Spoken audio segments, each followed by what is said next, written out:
Hello everyone, welcome to my channel Civil Quick Revision. আজি আমি পঢ়িবলৈ গৈ আছো বিল্ডিং মেটেৰিয়েলছৰ ব্ৰিক্সৰ ওপৰত তো হলো ভিডিওটো ষ্টাৰ্ট কৰো ব্ৰিক্স আমি IS কোড 1077 পৰা পঢ়িব পাৰিম এটো ব্ৰিক্সৰ কথা যদি কওঁ it is a masonry unit এটা masonry unit হয় should not exceeding 300 mm in length 300 mm length হচ্ছে বেছি হ'ব নালাগিব 150 mm in width আৰু 100 mm in height nor 100 mm in height হ'ব লাগিব এটো বস্তু মানে এটো এটা লিমিট ইয়াৰ ভিতৰত থাকিব লাগিব ৰেঞ্জটো ঠিক আছে blocks masonry unit exceeding size of a brick in any dimension এটো ব্লক বুলি কয় ঠিক আছে এটো যদি সাইজটো এইটা এক্সিড হৈ যায় এটো ব্লক বুলি কয়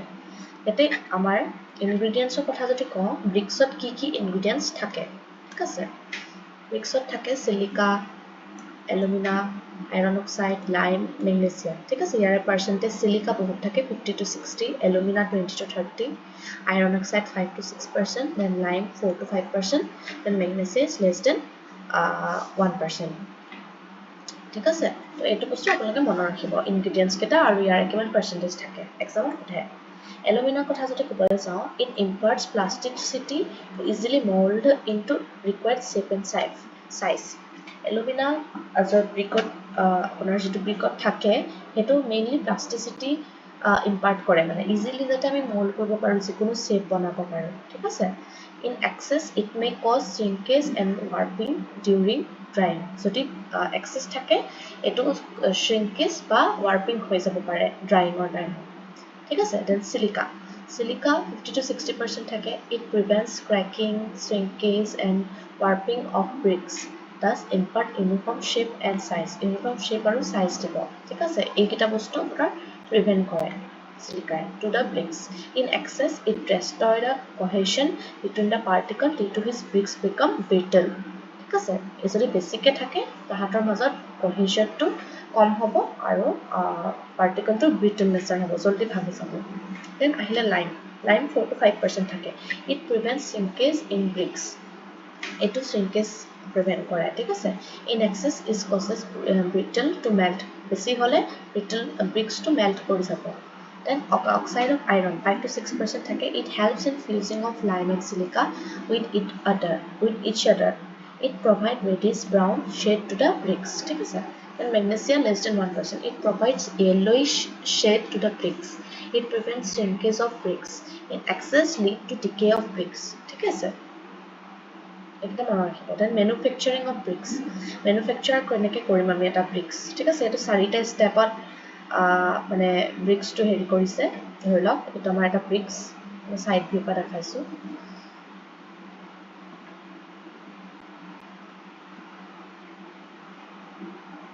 এটো মানে চাৰিটা প্ৰসেছত স্টেপস থাকিব যেনেকৈ preparation of clay to prepare কৰিব লাগিব ফাৰ্স্ট ব্ৰিক বনাওতে then moulding of bricks mould কৰিম আমি তাৰপিছত ড্ৰাই কৰিম দেন বাৰ্নিং কৰিম ঠিক আছে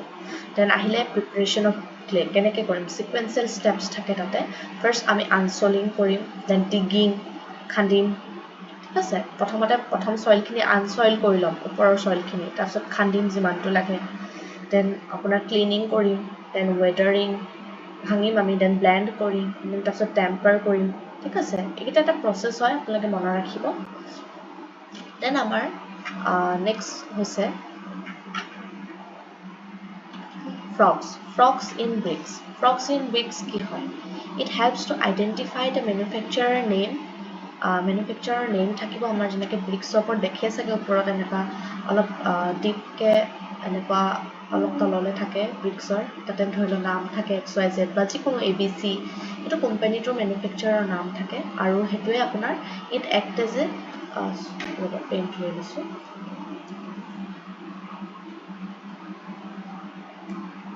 it act as a hierarchy between the big bricks ইয়াৰ মাজত বেলেগ এটা ওপৰত যদি আমি ব্ৰিক্স ৰাখো ধৰি লওক তেতিয়া মানে হেতুৰ মাজত এনেকুৱা অ্যাটাচ হোৱাৰ মানে ইয়াৰ এই ব্ৰিক্স এটা মই আঁকিছো ধৰি লওক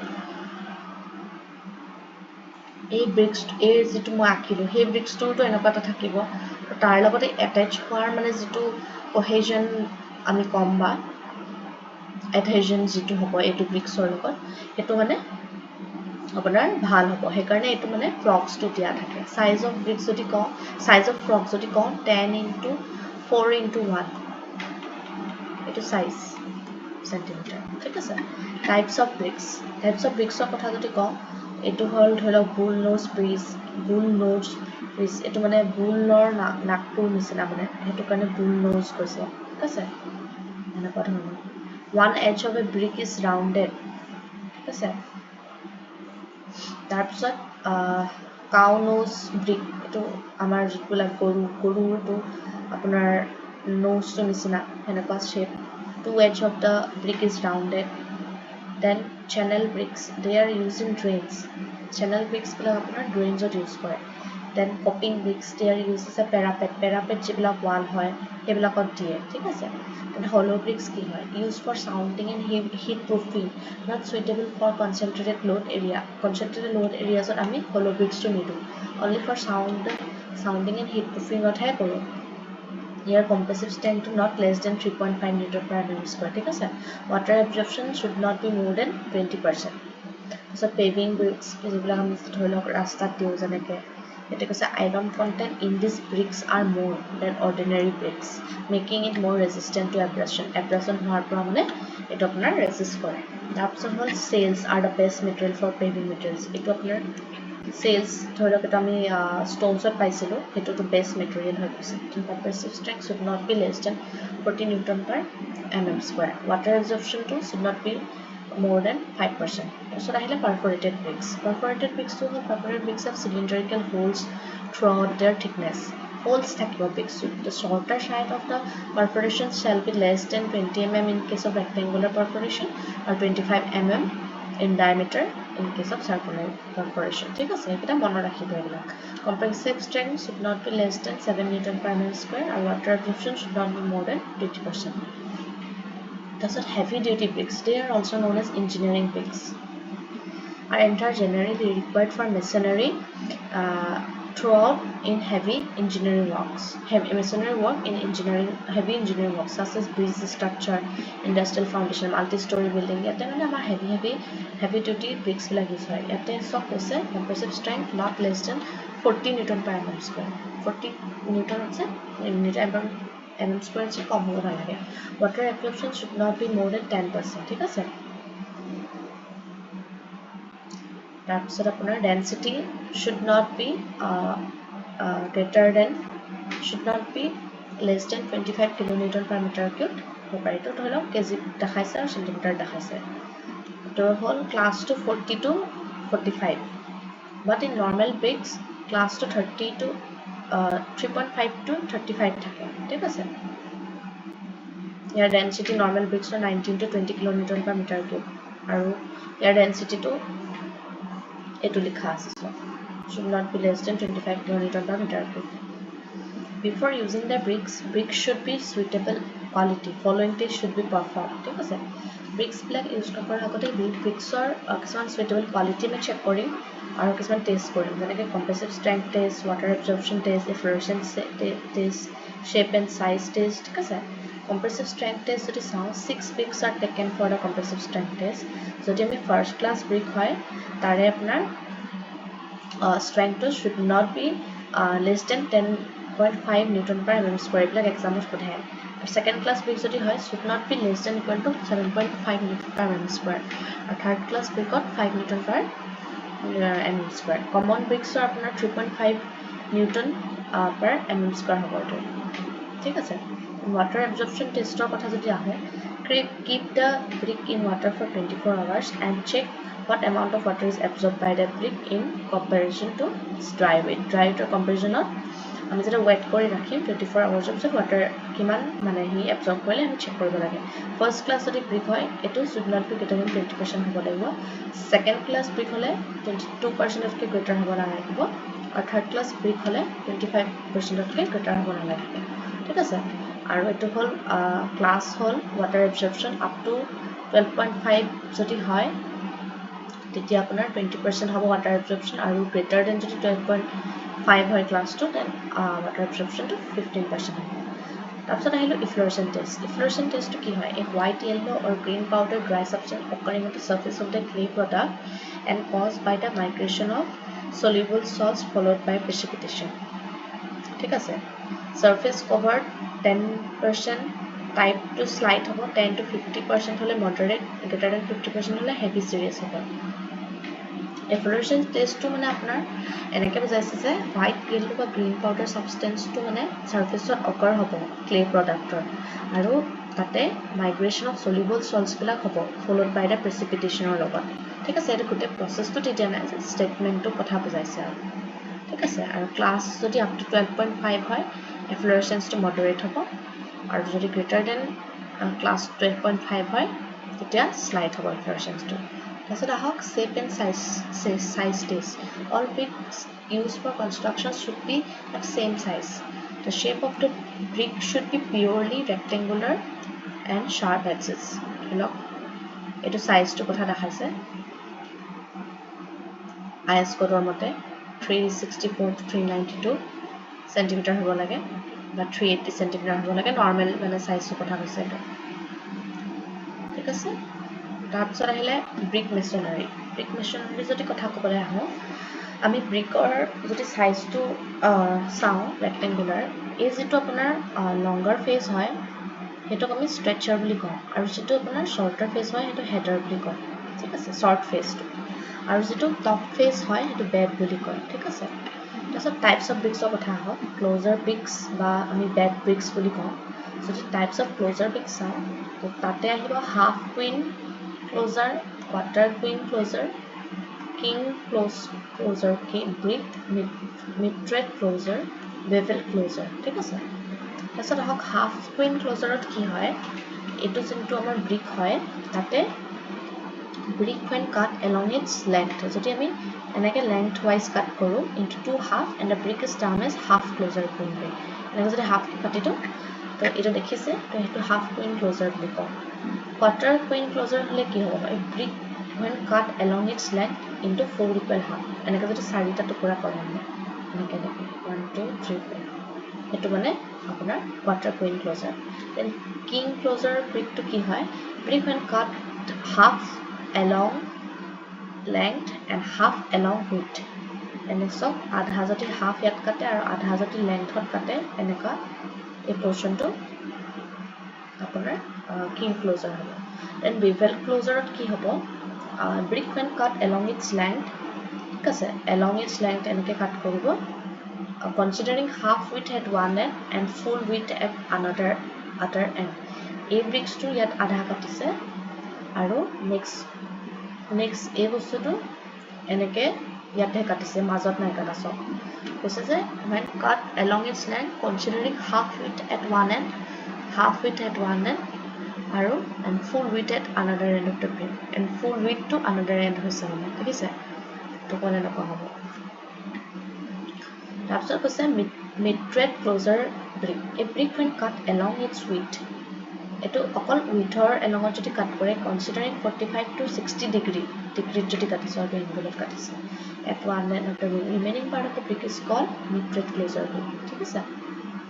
এতিয়া হক types of bed brick half bed brick যদি আমি এটা মাজতে কাটি দিও if length of the bed is equal to half of the length of the full bricks ঠিক আছে length to যদি half of the length of full bricks হয় তেতিয়া এটো half bed brick হ'ব 3/4 bed bricks এটো 3/4 কাটে যোনটো এটো কৈছে 1/4 এটো থাকি যাব এখিনি and bevel bed bricks এটো এটা টাইপ অফ bricks এটো অকন angle wise কাটিছে ঠিক আছে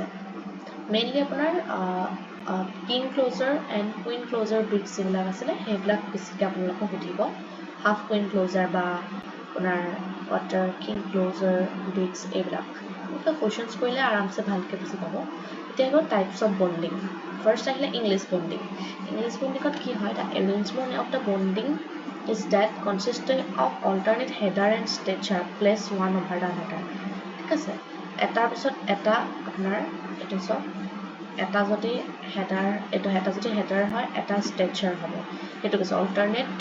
header and stretcher place over each other so কৈছে the arrangement of bonding that consists of alternate header and stretcher place over one of the strongest bonding এটো সবতকৈ strongest bonding হয় ঠিক আছে তাৰপিছত in order to break alignment of the vertical joint যেটো break to আমি alignment to break কৰো to be in same straight line হ'ব লাগিব queen closure is placed next to queen and header in each alternate row এটা কৈছে যে in order to break আমি যদি break alignment কৰো vertical joint to be same straight line তেতিয়া queen closure is placed it is queen closure is placed next to queen on header এইটো header opposite to queen on to ৰাখিব এনেকে তেতিয়া মানে আমি alignment to break কৰিব পাৰিম কৈছে ঠিক আছে তাৰপিছত কৈছে Flemish bonding the arrangement of bonding that consisting of alternate header and stitcher placer one over each another এইটো alternate মানে header and stitcher থাকিব এটা এবাৰ header থাকিলে এবাৰ stitcher header stitcher তেনেকুৱা সেইটো কথা বুজি আছে ঠিক আছে এইটো তাত কনফিউজ লাগে Flemish bonding আৰু English bonding এইটো অলপ ভালকৈ চাই ল'ব তাৰপিছত আহিলে stitcher bonding ধৰি লওক এটা গোটেইটো stitcher থাকিব খালি এনেকুৱা এটা হাফ বেক ব্ৰিক থাকিব অল্টাৰনেট কোৰ্স বিলাকত নন লোডিং বিয়াৰিং এটো হ'ল non loading bearing machinery loading ল'ব ইমান নোৱাৰে it is a arrangement of bonding that consist of structure in its course তাৰপিছত এক্সাম্পল ধৰি লওক partition wall half brick thick wall ঠিক আছে এইটো মনত ৰাখিব হেডাৰ বন্ডিঙতো তেনেকৈ হেডাৰ থাকিব হেডাৰ খালি এটা 3/4 বেড ব্ৰিক্স দিয়া থাকে ফাউণ্ডেশ্যন লাইনিং যিবিলাক বনাও যে তাতে তাৰপিছত আহিলে ৰেকিং bond This bond is used in thick wall. Bricks are kept at an inclination to the direction of wall. Inclination হিচাপে ৰাখে direction of wall or লগত ঠিক আছে এনেকৈ ধৰি লওক inclination থাকিব diagonal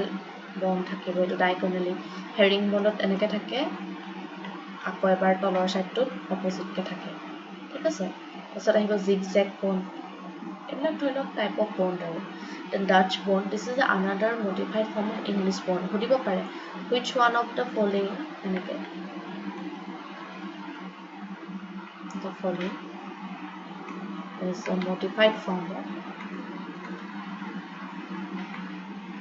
English bond option দিব ধৰি লওক English bond Flemish bond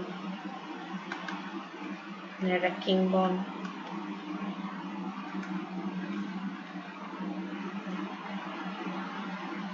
zigzag bond আপোনালোকে জানে এইটো মডিফাইড ইংলিছ বন্ড হ'ব ঠিক আছে তেনেকৈ ধৰি লওক এইটো হেডাৰ ষ্ট্ৰেচাৰ দেন হেডাৰ ঠিক আছে এইটো ধৰি লওক অল্টাৰনেট হেডাৰ এণ্ড ষ্ট্ৰেচাৰ সেনেকুৱা টাইপ খালি এটা কুইনন বেড ব্ৰিক্সটো ইয়াতে আছে যাতে আমি ব্ৰেক কৰিব পাৰোঁ ভাৰ্টিকেল এলাইনমেণ্ট তেনেকৈ ধৰণৰ দিয়া থাকে ইয়াতে তো মেইনলি মই ব্ৰিক্সৰ অলমষ্ট ইম্পৰ্টেণ্ট কুৱেশ্যনছবিলাক চব কৰাই দিছোঁ এটা ভিডিঅ'তে মই গোটেইখিনি ৰিভিজন কৰাই দিছোঁ যদি কিবা থাকে মই তথাপি পিছত এড কৰি দিম আৰু আপোনালোকে কুৱেশ্যনছ আনিম MCQ চিৰিজ আনিম তো আপোনালোকে নিজেও আপোনালোকে প্ৰেক্টিছ কৰি থাকিব মেইনলি ফ্ৰম খুৰ্মি গুপ্তা আৰু আপোনাৰ বুকছবিলাক আছে নহয় JEE কাৰণে এইবিলাক এখন বুকে ঠিকে আছে JEE কাৰণে আৰু আমি এই কাৰণে যদি চাওঁ SSC JEE চাব পাৰোঁ আপোনাৰ ESC এইবিলাক বুকছ আপোনালোকে চাব পাৰে ঠিক আছে তো আজিলৈ ভিডিঅ'টো ইমানেই যদি ভাল লাগিছে then like share and subscribe কৰিব নাপাহৰিব আৰু আপোনালোকৰ ফ্ৰেণ্ডছবিলাকৰ মাজত মোৰ ভিডিঅ'টো শ্বেয়াৰ কৰি দিব থেংক ইউ